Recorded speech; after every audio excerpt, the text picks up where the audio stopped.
పూరా లోకల్.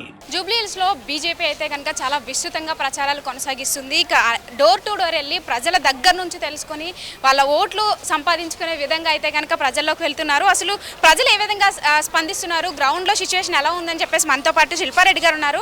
ఆమెతో మాట్లాడే ప్రయత్నం చేద్దాం. ఏ విధంగా ఉంది మేడం, ప్రజలు ఏమంటున్నారు?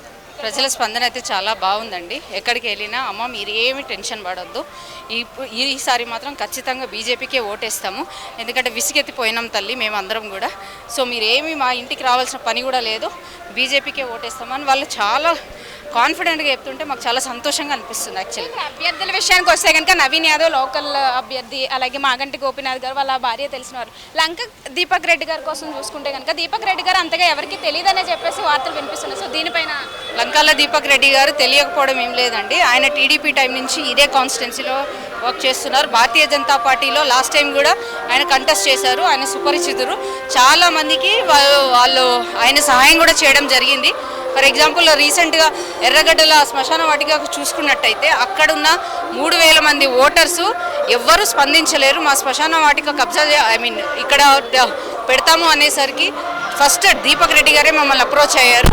ఆయన అప్రోచ్ అయ్యి ఆయన ఆపడంతో ఇదంతా జరిగిందని చెప్పేసి వాళ్ళు బ్రహ్మరథం పడుతున్నారు లంకాల దీపక్ రెడ్డికి.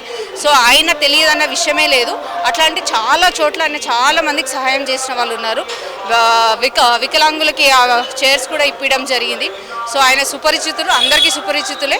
ముఖ్యంగా ప్రాబ్లమ్స్ ఎక్కడ ఉంటే అక్కడికి వెళ్ళి సాల్వ్ చేసే దిశలో ఆయన ఈ 4-5 ఇయర్స్ ఎప్పటి నుంచి అయితే ఉన్నారో ఈ కాన్స్టిట్యున్సీలో, అంటే టీడీపీ నుంచి ఎప్పుడైతే వచ్చారో 4-5 ఇయర్స్ మొత్తం ప్రజాసేవకమే అంకితమై ఉన్నారు. తర్వాత దీపక్ రెడ్డి గారు వీక్ అభ్యర్థి, అందుకే ఇటు కేంద్ర మంత్రులు కూడా డోర్ టు డోర్ వచ్చి క్యాంపెయినింగ్ చేయాల్సి వస్తుంది ఓట్ల కోసం అని చెప్పేసి. వీక్ అభ్యర్థి, పాజిటివ్ స్ట్రాంగ్ అభ్యర్థి అని కాదు. ఎక్కడ ఈ పార్లమెంట్ ఎలక్షన్స్కు కిషన్ రెడ్డి గారు ఎంపీగా ఉన్నారు కాబట్టి వారు చేయడం జరుగుతుంది. వారితో పాటు చాలామంది ఎమ్మెల్యేలు కూడా, అంటే ఇప్పుడు బీఆర్ఎస్లో వాళ్ళు వచ్చి చేయట్లేదా, ఎక్కడెక్కడో అంతా వచ్చి చేయట్లేదా, వాళ్ళంతా చేస్తున్నప్పుడు మా దగ్గర కూడా ఇక్కడ కిషన్ రెడ్డి గారి నియోజకవర్గం కాబట్టి వారు వచ్చి చేస్తున్నారు. వారితో పాటు ఇప్పుడు రాష్ట్రంలో ఉన్న వాళ్ళందరూ కూడా చేస్తారు, ఎందుకంటే ఇది బై ఎలక్షన్స్ కాబట్టి. సో బీజేపీ పరోక్షంగా బీఆర్ఎస్కి సపోర్ట్ చేస్తుందని చెప్పేసి నిన్న సీఎం ఆయన ప్రచారంలో మాట్లాడడం జరిగింది. నిజమేనా అది? ఆయన రోజుకొక మాట మాట్లాడతాడు, పూటకొక మాట మాట్లాడతాడు. ఆయన మాట్లాడేది జనాలు ట్రోల్ చేస్తున్నారు, పాకిస్తాన్ మీద యుద్ధం చేయండి ఫస్ట్. ఆయన ఏమైనా సీఎం అయినా అంత కూడా నాలెడ్జ్ లేకుండా ఏం సీఎం పదవి. అజరుద్దీన్ అంటే మనకి వరల్డ్ కప్ తెచ్చిండంట. అజరుద్దీన్ ఎప్పుడు వరల్డ్ కప్ తెచ్చిండు అంటే ఆయనకు నోటికి ఏది వస్తే మాట్లాడతాడు. ఆయన కూడా ఇంకో పప్పు అనేది మన తెలంగాణ ప్రజలు నిరూపించుకునే విధంగా ఆయన చేష్టలు కూడా అట్లానే ఉన్నాయి. సో ఆయన పెద్దగా సీరియస్గా ఎవరు తీసుకోవట్లేదు, ఎవరు తీసుకోవాల్సిన అవసరం కూడా లేదు. మైనారిటీ ఓట్స్ విషయానికి వచ్చేస్తే కనుక చివరిగా అంతకుముందు ఎంఐఎంలో పోటీ చేశాడు కాబట్టి నవీన్ యాదవ్, ఆయనకు వచ్చే అవకాశాలు ఉన్నాయి. అలాగే బీఆర్ఎస్ కూడా ఎంతో కొంత చేసింది ముస్లిమ్స్ కాబట్టి. మరి బీజేపీ ఏ విధంగా కైవసం చేసుకోబోతుంది?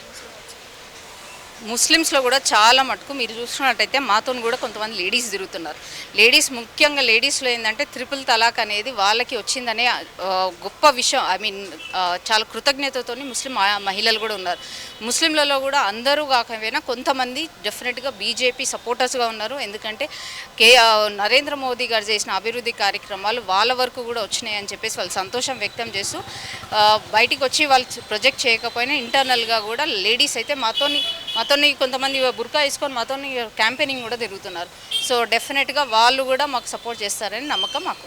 ఇక చివరిగా స్టేట్లో ఉన్న ప్రభుత్వం ఏం చేయలేకపోతే సెంట్రల్లో ఉన్న బీజేపీ మేం చేస్తామని వస్తుంది, కానీ ఏం చేస్తుందని చెప్పేసి అడుగుతున్నారు. స్టేట్లో ఉన్న ప్రభుత్వం ఏం చేయట్లేదనే కదా, మా ప్రభుత్వం వస్తే ఖచ్చితంగా చేస్తామని. సెంట్రల్లో చేసినప్పుడు ఇక్కడ స్టేట్లో చేయకపోవడానికి ఏముంటుంది? సెంట్రల్లో అన్ని అభివృద్ధి కార్యక్రమాలు చేసినారు. ఇప్పుడు ఎన్ని సెంట్రల్లో పథకాలు ఉన్నా అవన్నీ మేము చేసినామని సొమ్మొక్కడిది సోకొకడిది లాగా దాన్ని ఫోటో మార్చి మేము చేసినామని. ఎందుకు కోవిడ్ వ్యాక్సిన్ ఎవరు ఇచ్చారు? కేంద్ర ప్రభుత్వం ఇచ్చింది. కానీ ఇక్కడికి వచ్చేసరికి ఏం చేసాను, కేసీఆర్ నేను ఇచ్చిన అని ప్రతి పిహెచ్సి సెంటర్స్లో పెట్టాను. రేషన్ ఎవరు ఇస్తున్నారు? కేంద్ర ప్రభుత్వం ఇస్తుంది. కానీ ఇక్కడ మేము రేషన్ ఇస్తున్నాం అని ప్రతి రేషన్ షాప్లో అది పెడుతున్నారు. సో ఇక్కడ అన్నీ చేసేది కేంద్ర ప్రభుత్వం, కానీ ఇక్కడ ప్రజలను మభ్యపెట్టడానికి వాళ్ళ ఫోటోలు వేసుకొని దుష్ప్రచారం చేస్తున్నారు. కొన్ని రోజుల వరకు నిజంగా వాస్తవంగా చెప్పాలంటే ప్రజలు నమ్మిరు, కానీ ప్రజలకు కూడా అవగాహన వచ్చింది. ప్రజలకు కూడా కేంద్ర ప్రభుత్వమే ఇస్తుంది, ఇవన్నీ వీళ్ళు ఇవ్వట్లేదనే అది కూడా ప్రజలకి తెలిసిపోయింది. ఎంత ఓట్ షేర్తో ఈ ఇయర్ ఇప్పుడు ఈ ఎలక్షన్స్లో బీజేపీ ముందుకు రాబోతుందంట? ఇక ఓట్ షేర్ అనేది మనం చెప్పలేం, కానీ డెఫినెట్గా భారతీయ జనతా పార్టీ విజయం సాధిస్తుంది.